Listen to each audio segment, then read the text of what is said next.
ரோகிணி மனோஜ் கிட்ட கையும் களவுமா மாட்டிக்கிட்டாங்க. பணத்தை காணோம்னு மனோஜ் பார்த்துடுறாரு. என்ன இது நமக்கும் ரோகிணிக்கும் மட்டும் தான் லாக்கரில் கீ என்னன்னு தெரியும். காசு ஆனால் காணா போயிருக்கு. கேமராவில் பார்த்தாலும் கேமரா கரெக்டாக காசு காணா போன நேரத்தில் கேமரா ஆன் ஆகலை. எல்லாம் பிளான் பண்ணி திட்டமிட்டு பண்ணியிருக்காங்க. மனோஜுக்கு தெரிய வருது. ரோகிணிகிட்ட கேட்குறாங்க. ரோகிணி பழியை தூக்கி ராஜா மேலேயும் ராணி மேலேயும் போடுறாங்க. அவங்க 2 பேர் தான் கடைக்குள்ளே இருக்காங்க. அவங்களுக்கு தான் நம்ம லாக்கரில் காசு வச்சுருக்கோங்கிற விஷயம் தெரியும். அவங்க எடுத்துருப்பாங்க. ரோகிணி தப்பிக்கிறதுக்காண்டி அவங்கக்கிட்ட பழியை தூக்கி போட்டுறாங்க. மனோஜ் கரெக்டான கேள்வியை கேட்குறாரு. லாக்கரோட கீ உனக்கும் எனக்கும் மட்டும்தான் தெரியும். அப்புறம் எப்படி ராஜா மேலே சொல்கிற? ராஜாவுக்கு எப்படி தெரிய வந்துச்சு? அவன் எப்படி கரெக்டாக கேமரா ஆஃப் பண்ணா? இது எல்லாமே சந்தேகப்படுற மாதிரி அப்படின்னு ரோகிணி கிட்ட மனோஜ் கேட்கும்போது, ரோகிணி அப்போ நீ என்ன சந்தேகப்படுறியா அப்படின்னு கேட்குறாங்க. ஒன்று சந்தேகப்படுற நம்மளோட காசு நீ எடுத்துருக்க மாட்டேன்னு தெரியும். நீ ஏன் எடுக்க போகாது நம்மளோட காசு? ஆனால் ராஜா எடுக்க வாய்ப்பு இல்லை.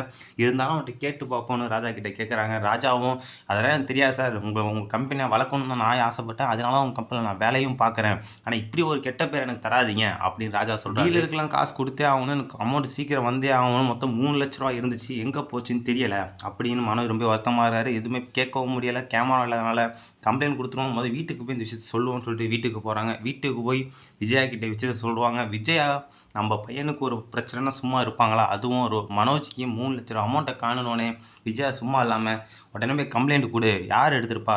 கடையில் இருக்க ஆளுங்க கண்டிப்பாக எடுத்திருப்பாங்க அப்படின்னு விஜயாவும் சொல்ல வராங்க.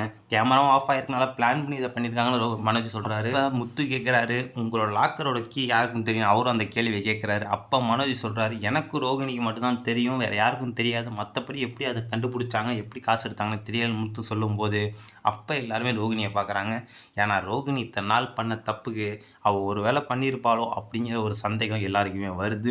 ஆனால் 3 லட்ச ரூபா அமௌண்ட்டு பெரிய அமௌண்ட் இதை பண்ணியிருக்க மாட்டோம். ஓரத்தில் தோணினாலுமே ஒரு வேலை இருக்குமோ அப்படிங்கிற மாதிரி ஒரு சந்தேகம். ரோகிணி மனோஜுக்கு அவங்க நேரடியாக போலீஸ் ஸ்டேஷனுக்கு போகிறாங்க. போய் அங்கே கம்ப்ளைண்ட்டு கொடுக்குறாங்க. கம்ப்ளைண்ட் கொடுத்து கம்ப்ளைண்ட் எடுத்துக்கிறாங்க. வந்து செக் பண்ணுறாங்க ஷோரூமில் யார் என்ன பண்ணால் யார் யார் வந்தால் போனால் அப்படிங்கிறதெல்லாம் பார்க்கும்போது கேமரா ஆஃப் பண்ணியிருக்கனால எதுவுமே பண்ண முடியல. ரோகிணி பிளான் பண்ணி கரெக்டாக பண்ணதுனால அவங்க மாட்டுறதுக்கு வழியே கிடையாது அப்படின்னு அவங்க நினச்சிக்கிட்டு ஒரு வேலையை பார்த்துருக்காங்க.